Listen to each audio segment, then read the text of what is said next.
Let's start with our today's topic of emergency medicine, and this is the cardiopulmonary resuscitation. So first we will go over the objectives of CPR, and this is the whole chain of survival. Objective of CPR ultimately leads to the survival or death of the person who has the problem, like any arrhythmias of the heart, any other metabolic dysfunctions, mechanical dysfunctions, electrical dysfunction of the heart that can ultimately lead to the death of the individual. So CPR, objective of CPR is mainly to buy the time so we can have that time so person can reach to the setting where they can have more advanced management and treatment. So what are some objectives of CPR, or in other ways the chain of survival? We have first the early recognition and call for help. Very, very important. So in some countries it's very important that all their population, they try to teach them the basic CPR so they can help the individual in the need of CPR unless more skilled or professional help arrive. So basic life support or basic CPR is very important so that the people who have witnessed the person who need the CPR, they can help that person in need of emergency. So early recognition and that the person really need help is very important. So signs of any more severe illness, like person going unconscious, they complaining of severe chest pain, sweating, palpitations, all these are the warning signs, and the person who knows how to deal with CPR and how to perform basic life support, they are the people usually who recognize these warning signs and they call for help. So early recognition and call for help is very important, and this is also very important to prevent the cardiac arrest, which is the most common condition in which the CPR is required. Then early CPR, the more early we recognize the signs that we need the CPR or the person in trouble need the CPR, the more early we can start the CPR, and then it helps the person to get better and it helps the person to buy time. The basic requirement, objective of the CPR is to buy time so the person can survive, and we try to help the person to bring the pulse back, to bring the breathing back if the person is not breathing and the person has no pulse or no circulation, and this helps to buy the time that improves the survival. Early defibrillation. The early we can call for the help, the early we get the defibrillation. If the person is not in the hospital condition where they have all the advanced equipment available, the more early the defibrillator we get and we can start the defibrillation, the better it will help to restart the heart. Defibrillation or defibrillator is to bring the fibrillation or rhythm of the heart back. The arrhythmias or abnormal rhythm is the main cause of cardiac arrest, and that cardiac defibrillation or abnormal rhythm of the heart is bring back to normal by the defibrillation or defibrillator.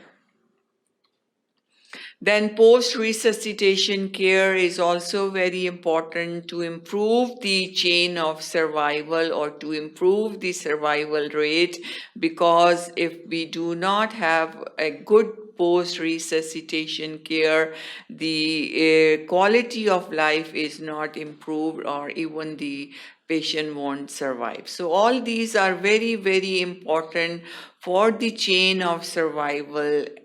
They are the objective of CPR, to buy the time to get the early defibrillator or to do the defibrillation, perform the post resuscitation care that helps to improve the quality of life. So these are the objectives of CPR, which is cardio, heart, pulmonary is for the lung, resuscitation or to bring them to the back to the working, to somewhat working condition, or resuscitate them. What are the different types of CPR? As I mentioned in the beginning, we have basic life support, and then we have advanced cardiac life support. Basic life support as the basic education, you know that the basic education, then we, with the advanced education, we keep on building our knowledge and information what to do, and that's the advanced level. Same with the CPR, we have basic CPR, and lot of countries now they prefer that lot of their population, adult population, should have the CPR. So they have this plan that they teach all the students in the schools, colleges, the basic life support, at least in the different work environment. They teach their employees, and it's a requirement of the work that they should know the basic life support, and the purpose of that is to help the individual who need the basic CPR until the more professional help arrive, that can improve the survival of the individual. So basic life support is very important, and a lot of people should know this, and they should be really good. If they don't know the basic life support skills, then it's better that they should not try to perform it, because it can cause more harm than the benefit. So basic life support, or BLS. First, the most important part of the basic life support is secure the scene. It's very important that make sure the circumstances in which the individual who need the BLS or basic life support is present. If there was some accident, if there was fire, if there was earthquake, if there was some other condition which needs to be secure, so we need to secure the scene. If there is any fall of the building, or fall of the any other tree, so we need to secure the scene first and get the victim out of to the safer area. Assess the victim. Assess the victim is again very important. What type of help the patient need. If we start performing the rescue breathing and patient have the cervical spine injury, we can damage the person more. So assessment of the victim after we secure the scene is important, that what type of help the patient need and what's the condition of the patient. Activate EMS, emergency medical service, and activate the EMS so the help can arrive and rescue the person. acquire defibrillator again. Usually once the EMS arrives, they have the defibrillator and they can start the defibrillation, and then we should do the CPR. So first, very important, make sure the scene is secure, make sure the person who is rescuing the victim, their safety is important, they should be secure also.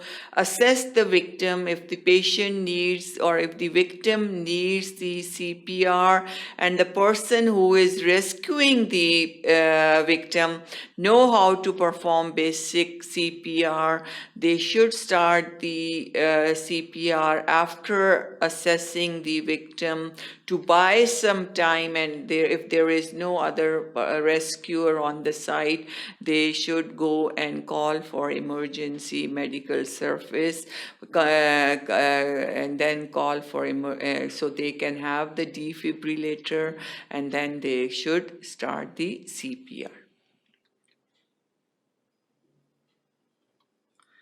First, it's important in the BLS that if the person is unresponsive, once you assess the patient, after assessing, if you find out that the person is unresponsive, always try to assess if the patient is unresponsive or if they can respond, or tap their foot, and then you can ask, are you okay, if they respond or not. So if they do not respond, and if they are not they are unresponsive and not breathing normally, then we call for emergency service, EMS, and then start the CPR. In the basic CPR, we have 30 chest compression. Chest compressions are performed to improve the circulation if there is no pulse present.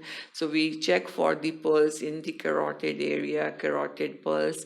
If there is no pulse and there is no breathing, we need to start the CPR, which consists of 30 chest compressions and then 2 rescue breaths. So 30 chest compressions are started after we activate the emergency service. And then 2 rescue breaths. So the compressions, chest compressions, the arms should be straight, the fingers should be interlocked between the hands, of the 2 hands should be interlocked, and then the site of the compression is the between the breast nipples in the xiphi-sternum area, which is the xiphoid process of the sternum, which is the breastbone and the lower part of the sternum, so where the pressure is applied. And the purpose of this compression is to try to bring the heart to pump and to do the blood circulation. So that's the after for the 30 compressions, we do 2 rescue breaths, and the aim is to about 120 compressions per minute, not more than 120, and minimum should be 100 compressions in 1 minute. And then 2 rescue breaths. Rescue breaths, we have a position known as head tilt, chin lift position, and the head is tilted backwards, and then we perform the 2 rescue breaths, and during the rescue breaths the nose should be pinched, and then the lips should be properly, mouth should be sealed around the lips, so we can have good access of the air. And with each rescue breath, the elevation of the chest should be monitored. So if the chest is moving, it means the breaths are strong enough and they are giving the air. So 30 compressions and 2 rescue breaths. That's why it's very important that we should assess the victim. The position known as, which is the head chin lift and head tilt position. If there is injury to the cervical spine or the neck, and we perform this position, and it can further aggravate the injury and cause more damage. So if there is chances that there might be injury to the cervical spine, we should try to avoid that position.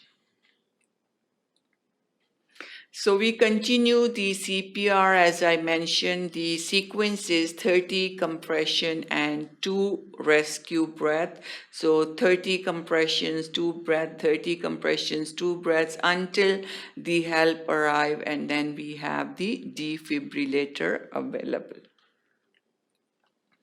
As soon as AED, this is the picture you can see, is automated defibrillator. Arrive, switch it on and follow instruction. You can see this is the defibrillator. These are the pads. They show you the position, how to put the pads, 2 pads, you put them on the chest, and then follow the instruction. Once you turn on the AED, it gives you the all the instructions that switch it on and give the shock.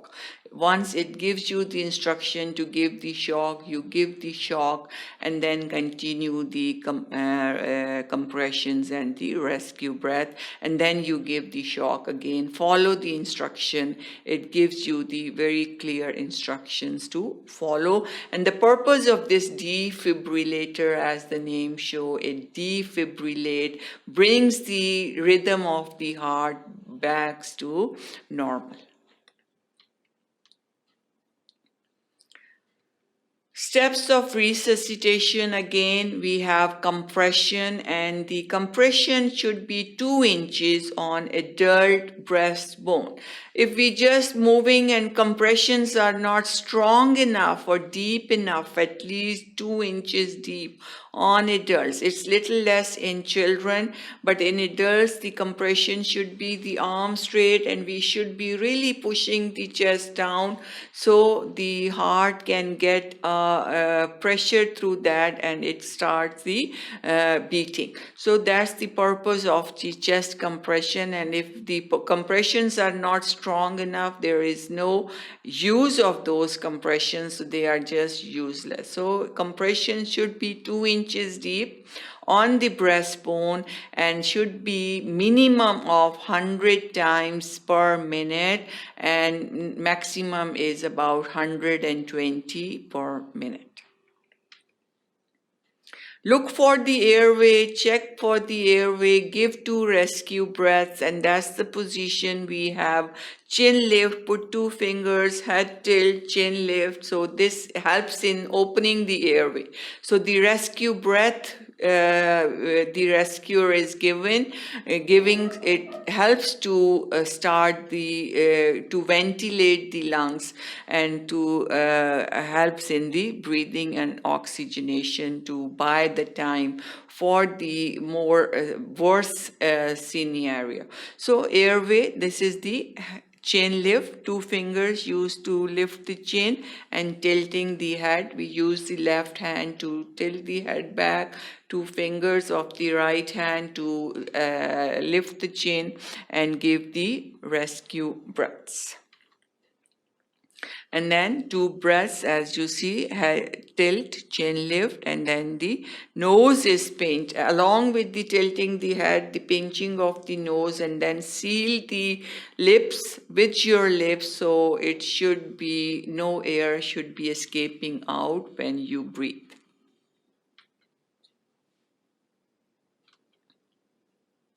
Again, very good picture showing the position of the hand. The sole of the palm is used, the lower part of the hand to put the pressure. The fingers of the 2 hands should be interlocked, and then you use the base of the palm to put the pressure. Again, 2 inches deep. It should be 2 inches deep. Sometimes as a result of the complication, the fracture of the rib sternum can occur, but the pressure should be strong enough to help the heart to come back. Again, another position we can use both. One is in this, and then the other position, this can be used to do the compression. So both positions can be used. The hands should be same, fingers should be interlocked. That's the defibrillation. That's the pads which are attached to the chest and to give the electric shock to bring the rhythm. The purpose of this defibrillator or defibrillation, which is done by AED, automated electrical defibrillator, to bring the rhythm of the heart back and to give the shock. And those are the positions where the pads are applied. And that's the actual how they function. Once you put them, the pads on the chest like this and give the shock, it gives the shock goes through the heart and brings the rhythm of the heart back to normal. And this arrhythmia, absence of the rhythm and dysrhythmias, abnormal rhythms are the main cause of cardiac arrest. Even if the patient have previous cardiac problem or heart problem, or it can be sudden due to different factors, this can be a leading cause that needs to be CPR and needs the defibrillation. Then some comparison between the adult basic life support and child basic life support. 30 compressions to rescue breath, we know that, and then we have 15 compression in 2 breaths. Usually 15 compressions and 2 breaths is the case when we have 2 rescuers available. In case there is only 1 rescuer, usually the 30 compressions and 2 rescue breaths are given. 30 compressions, 2 breaths in case of 1 rescuer. In children, 15 compression, 2 breaths in case of 2 rescuers. We use 2 hands. We mentioned the position, just interlocking the fingers of the 2 hands and applying pressure. In children, we use usually the 1 hand, and in infants even less. We can use the 2 fingers because bones are weak and there are more chances that we can break. So in infants, very little, just the 2 fingers are used for the compression. In adults, more force, 2 hands, and in children, we use the 1 hand. Then leave the victim, activate emergency medical service. In children, we should perform 2-minute CPR, then leave for the help if there is only 1 rescuer. So that's the difference. We use 1 hand. In children, 2 rescuer, we can give 15 compressions, 2 breaths. We should leave the child for calling the emergency medical system after performing 2 minutes of CPR to stabilize the condition a little bit.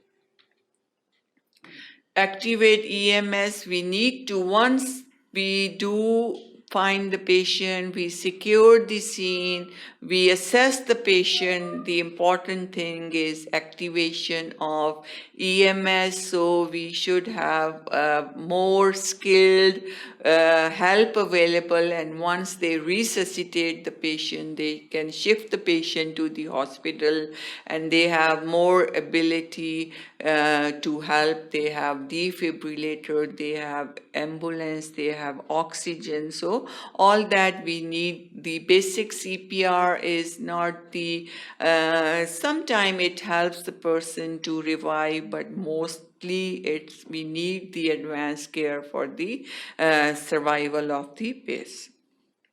Again, activate EMS immediately. Leave victim to activate EMS. Leave victim to activate EMS and activate emergency medical service immediately. Activate immediately. So the basic difference in children, we have a less strength. We use one hand. The depth in adults is 2 inches deep. In children, it's about 1.5 to so deep because of the little smaller chest. The depth of the compressions will be less too, and then we use both hands in the adults, we use one hand in the children, and in the infants we use the 2 fingers to compress.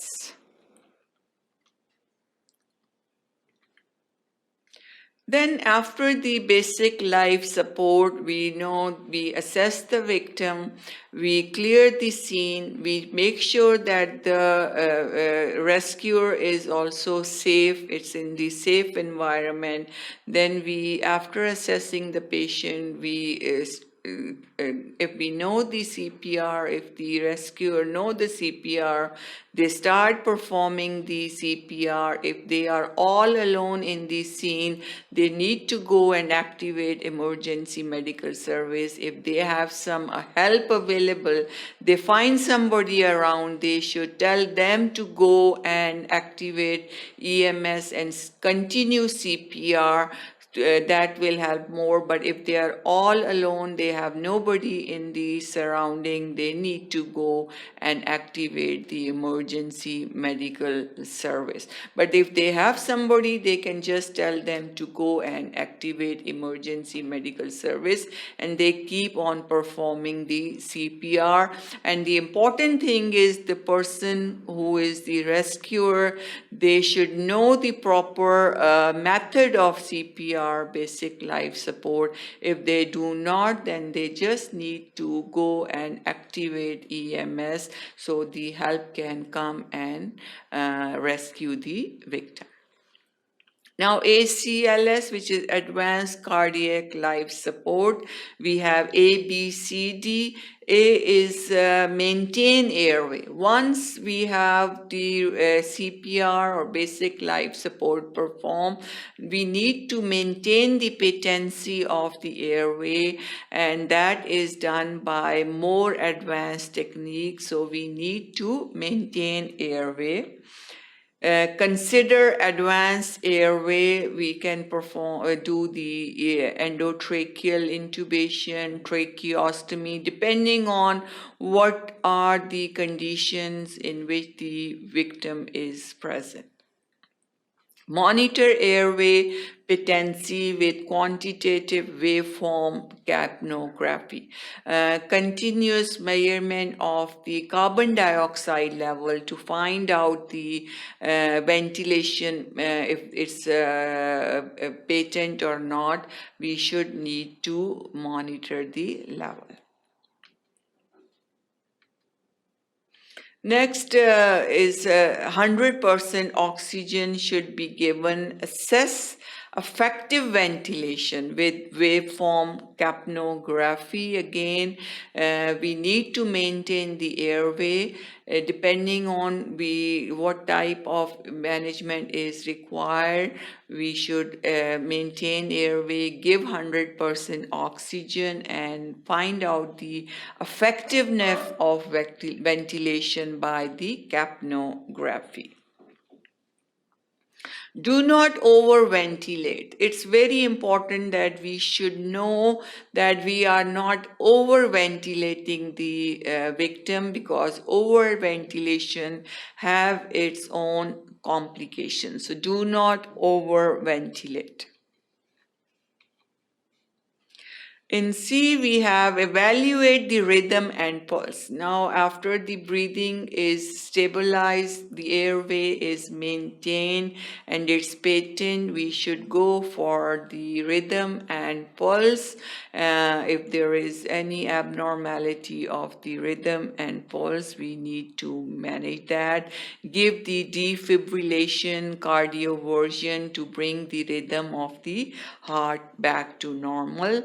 And then we should have IV access. If IV access is difficult, lot of patients who are in arrest, in shock, unconscious, it's hard to find their veins, and intravenous access is difficult. We should go for intraosseous IO access, which is through the bone. Rhythm specific medications can be used to along with defibrillation cardioversion to bring the rhythm back. And the fluid, IVIO fluid, should be given if needed. Identify and treat the cause. After the patient is stabilized, after we have patent airway, we have 100% oxygen given, we have a normal rhythm, pulse, all these are managed, then we should go and look for the underlying cause and try to treat the underlying cause for the better prognosis. So identify and treat the cause. Cardiac rhythm and patient history is important. If there is any history of previous heart problem, cardiac problem, we should look for that, and we should try to treat that condition. Assess when to shock versus medication, when we should medicate the person to control the rhythm of the heart, or whether we should need the defibrillation or give the shock. Implantable defibrillation is always an option which can constantly give the shock to control the abnormal rhythm of the heart. Next, cardiac arrest, which is very common condition in which CPR and ACLS, BLS and ACLS is needed. So what is cardiac arrest? Lot of people confuse between the cardiac arrest and the heart attack. Cardiac arrest is mainly due to the arrest of the heart and the heart stop pumping or contracting. That's the arrest, cardiac arrest, and mainly it's due to the arrhythmia. The rhythm of the heart is not normal, or there is arrhythmia or absence of the rhythm. A means absence, and there is no rhythm of the heart. It's arrhythmia that can cause cardiac arrest. But heart attack is mainly due to decreased blood supply to the heart muscle, and due to poor circulation or poor perfusion of coronary vessels which supplies the heart muscle, that causes the heart attack. So one is mainly due to blockage and the other is due to the arrhythmia. Diagnostic studies for the cardiac arrest, we look for these are also the conditions, we can say the causes of cardiac arrest. We need to find out whether these are the causes, and that can usually done by different tests performed on the patient. The diagnostic studies, hypoxia, decreased supply of oxygen, is one of the cause of cardiac arrest, and it can also hypoxia can also occur as a result of cardiac arrest, because we have no pumping, no functioning of the heart, and the heart is not supplying blood to the different parts of the body, and that can cause decreased supply of oxygen to different organs of the body. So it can be a cause and can be the result of cardiac arrest, which is hypoxia, decreased supply of oxygen. Hyperkalemia, increased level of potassium, electrolyte imbalance, is very common cause of cardiac arrest, and again as a result of arrest we have electrolyte imbalance also. Hypothermia, low body temperature, freezing temperatures can be the cause of cardiac arrest. And hypovolemia, decreased volume in hemorrhages, in accidents, when there is massive hemorrhage, that can cause cardiac arrest, and it can again. So all these can be a cause of cardiac arrest and can be as a result of cardiac arrest. So these are very important in the diagnosis of cardiac arrest. Then other factors that can cause the cardiac arrest and that needs to be diagnosed: tension pneumothorax. Pneumo is the air in the chest cavity as a result of penetrating injury. When there is a hole in the chest as a result of any gunshot wound or any other type of injury, if there is a hole, the air enters into the chest and it can cause pressure on the chest and pressure on the heart and lungs. So this is the tension pneumothorax, pressure or air in the chest. So that needs to be find out again. Tamponade, cardiac tamponade, due to the fluid in the chest that put the pressure on the heart. Thrombosis, any obstruction that causes blockage. Thrombus is the blood clot, so clot that cause obstruction again can affect the circulation and blood flow and cause arrest.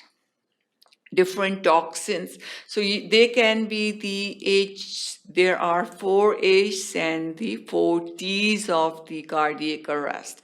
They need to be diagnosed, they need to be treated for the to improve the quality of the life of the patient. If they do not, it won't be treated, then the recurrence will occur again. So these are named as the 4 H's and 4 T's of the cardiac arrest. We have hypoxia, hypothermia, hypovolemia, and hyperkalemia. Hyperkalemia is increased potassium level. And then we have 4 T's: tension pneumothorax, tamponade, different toxins, and the thrombosis. So all these can help in the diagnosis, and as I mentioned, they are the causes of cardiac arrest. Now the pathophysiology we have, as I mentioned, arrhythmias are the common cause of cardiac arrest. We have causes like ventricular tachycardia. Tachycardia is the, tachy means fast, cardia is the heart. So when the heart is beating very fast, ventricular tachycardia is present, then the pumping of the heart is not effective. We need one cycle for the proper pumping of the heart, and this is tachycardia when there is just constantly heart rate is increased and the pumping is not effective. That can cause cardiac arrest. And this tachycardia can be with pulse or without the pulse. Ventricular fibrillation. Fibrillation, again, the contraction is not effective. The heart is just flickering and fibrillating, and there is no proper pumping. It can be early in onset, usually have high survival potential. Asystole, no rhythm at all, no contraction at all. It's a poor prognosis for survival. It's same as we have electrical. So PEA and the asystole are pretty much the same thing, and it has a very, very poor survival or poor prognosis. So 3 type of rhythm. We have ventricular tachycardia, heart is contracting really fast. Then we have fibrillation, no strong contractions, and the heart is fibrillating. And then complete loss of rhythm or contraction, that's the asystole, which is very, very poor prognosis.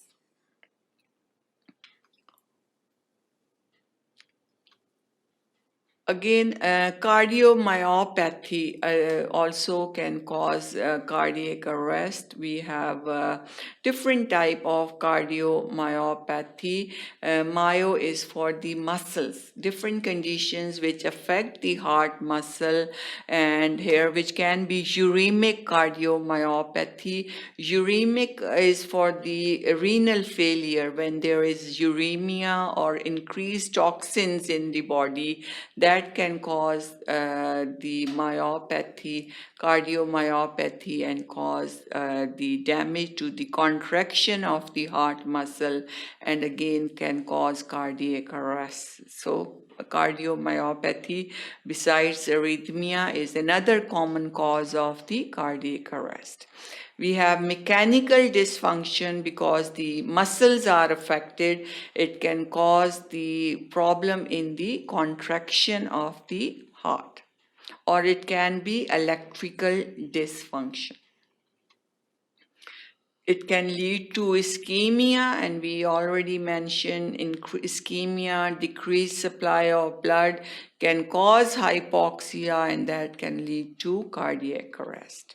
There can be metabolic dysfunction because the kidneys are not functioning well, different toxins, different metabolites, there is lactic acidosis can occur, and all that can cause the damage. Electrolytic shift, we know there might be hyperkalemia, hypokalemia, and this has a really bad effect on the contraction of the heart muscle. And then volume fluctuations, hypovolemia, decreased volume, again all these can cause sudden cardiac death or cardiac arrest. So pretty much the mechanism is the same, whether it is arrhythmia, cardiomyopathy, which can be hypertrophic cardiomyopathy, dilational cardiomyopathy, whatever is the cause, the pathophysiology is the same. That can be electrolyte imbalance, that can be metabolic dysfunction, it can be due to volume fluctuation. So the pathophysiology ultimately leading to the death of the cardiac arrest or sudden cardiac death is the same.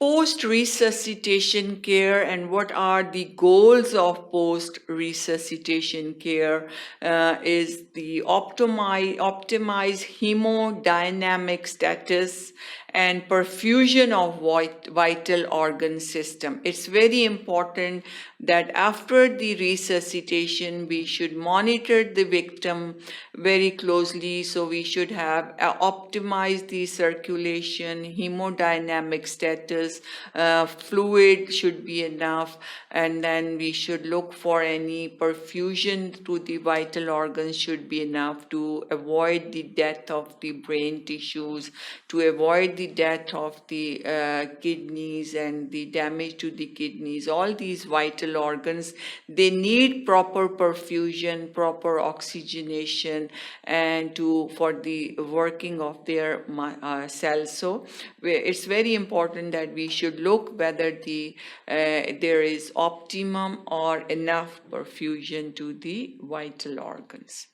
Then we should perform the measures to prevent the recurrence, and that is usually done by treating the underlying cause. If the underlying cause is not treated, there are more chances that it will come back. Again, same, identify and treat the underlying cause. Initiate therapeutic hypothermia, and then transfer the patient to appropriate setting where they should be properly managed, and the setting which have enough ability to manage the patient with the cardiac arrest properly. Treatment of the cardiac arrest, first we should identification of rhythm is important. What is or in other sense, I should say that identify the underlying cause is important. And as I mentioned, rhythm or arrhythmia is the main cause of cardiac arrest. Identification of any abnormality of the rhythm is the important. Confirm any tachycardia if it is present. Rule out any artifacts and rule out any aberrancy, supraventricular tachycardia. So once we should know that there is tachycardia, we need to find out artifacts are due to some other sources, not from the heart. So we should rule out that this is not from the heart properly, that the rhythm abnormality is from the heart. Determine any underlying cause. If there is no underlying cause and if the person is asymptomatic, we should just reassure the patient because there is no cause, there is no symptom. But if there is no underlying cause and there is patient who is symptomatic, have symptom, we should give the therapy like beta blockers, calcium channel blocker, catheter ablation, and then we should give anti-arrhythmic drug so to bring the rhythm back to the normal. If there is underlying cause, we should treat that underlying condition, and we should do reversal of ischemia, give the medical treatment, and we should give the implantable defibrillator and cardioverter. So these are the major, just the summary how we should treat the patient with the cardiac arrest. If there is no underlying cause, we should go for if the patient is symptomatic, we should try to bring the rhythm back, give beta blockers, calcium channel. So mainly the drug therapy or the catheter ablation, in which the catheter is introduced into the heart to bring the electrical rhythm back. So, and then we have different antiarrhythmics available. And these are treatment options which are if there is any underlying condition present. How common is the cardiac arrest and what are the different age groups which are affected? Age 0 to 2, just newborn and up to 2. The main cause is congenital. You can see in the newborns, 84% are the congenital causes leading to the cardiac arrest. Then 8% is primary arrhythmia, and then 4% myocarditis, and then we have some other causes. In age 3 to 13, again, the most common cause, if you see, again, congenital, but little less as compared to the newborn, 21%. Then we have about hypertrophic cardiomyopathy, 18%. Then about, again, other 18%. Then we have long QT interval, 14%, primary arrhythmias, myocarditis. So these are some causes of cardiac arrest. Then again, age 14 to 24, we have primary arrhythmias, very common, congenital, hypertrophic cardiomyopathy, long QT intervals. So these are all the same causes that can lead to cardiac arrest. But in the age group of 25 to 35, we have primary arrhythmias, myocarditis, cardiomyopathy, and coronary artery disease. Now you see that's the major cause in which we have decreased circulation or decreased supply to the coronary blood vessel, causing ischemia, and that can cause the cardiac arrest. Now, what are some consequences, especially these consequences if post-resuscitation care is not good or if the patient is not properly managed? We have post-cardiac arrest syndrome, and what this are the features of post-cardiac arrest syndrome. We have post-cardiac arrest brain injury, damage to the brain, the death of the brain cells, and it can cause brain injury. Myocardial dysfunction. The function of the heart muscle is not proper. And then we have systemic ischemia, decreased supply of blood or oxygen to different parts of the body, especially depending on the reperfusion response or status. And we have persisting precipitating pathology also. So these are the consequences of the cardiac arrest. Next, ethical consideration: withhold or terminate resuscitation. If there are signs of irreversible death or there is death, then we don't need to resuscitate the person, and we should withhold or terminate resuscitation. It's attempted in children unless they're in infants. If there is extreme prematurity, very premature infant, there is no chance of survival, then we should not resuscitate. If the gestational age is less than 23, again, we should not resuscitate. And if there are congenital abnormalities that can lead to death, we should not resuscitate. And again, we have a form which is known as DNR form and do not resuscitate form. And this usually the form is used if there is some individual who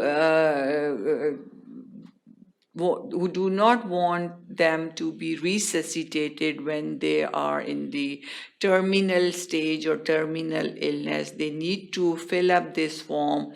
They sign this form, and so that tells the doctors or the emergency department that they do not want to resuscitate if the condition comes when the survival is not possible. And this is known as do not resuscitate directive. objective, and they need to be signed by the person, and it needs to be witnessed by some other individual also. And this there is also a column which says revocation, and this: I hereby withdraw the above DNR direction. And if they want to withdraw that DNR, then they need to sign this paper also.